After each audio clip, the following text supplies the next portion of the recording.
தாய் தமிழ் உறவுகளுக்கு வணக்கம். விசுவாசத்திற்கு பதவி கிடைத்தது. விசுவாசத்திற்கு பதவி கிடைத்தது, தொண்டர்கள் அதிர்ச்சி என்ற தலைப்பில் இந்த காணொளியை நாம் காண்கிறோம்.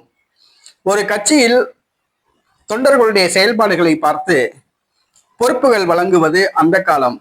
ஆனால் இந்த காலத்தில் கட்சி தலைமைக்கு யார் விசுவாசமாக உள்ளார்களோ, கட்சி தலைமைக்கு யார் எடுபிடி வேலை பார்க்கிறார்களோ அவர்களுக்குத்தான் பொறுப்புகள் வழங்கி முன்னிலைப்படுத்துவது இந்த காலம். இது பெரும்பாலான கட்சிகளில் இந்த நிலைமை உள்ளது. தற்பொழுது பாட்டாளி மக்கள் கட்சியில் விசுவாசத்திற்கு பதவி கிடைத்துள்ளது. ஆம், பாட்டாளி மக்கள் கட்சி தற்பொழுது 2 பிரிவாக செயல்படுகிறது. டாக்டர் ராமதாஸ் தலைமையில் ஒரு அணியும், அன்புமணி தலைமையில் ஒரு அணியுமாக செயல்படுகிறது. அன்புமணி தலைமையில் 90% தொண்டர்கள், 90% வன்னியர்கள் உள்ளனர்.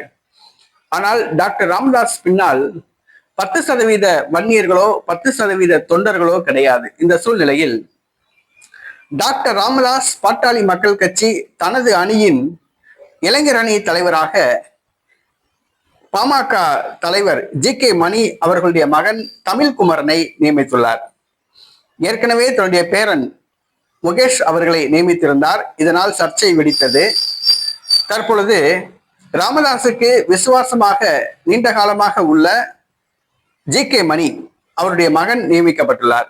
ஜி.கே. மணி கட்சி ஆரம்பித்ததிலிருந்து டாக்டர் ராமதாசுக்கு விசுவாசமாக உள்ளார். பாட்டாளி மக்கள் கட்சியிலிருந்து பலமுறை தமிழக சட்டசபைக்கு தேர்வு செய்யப்பட்டார். பாமக சட்டசபை குழு தலைவராக இருந்தார்.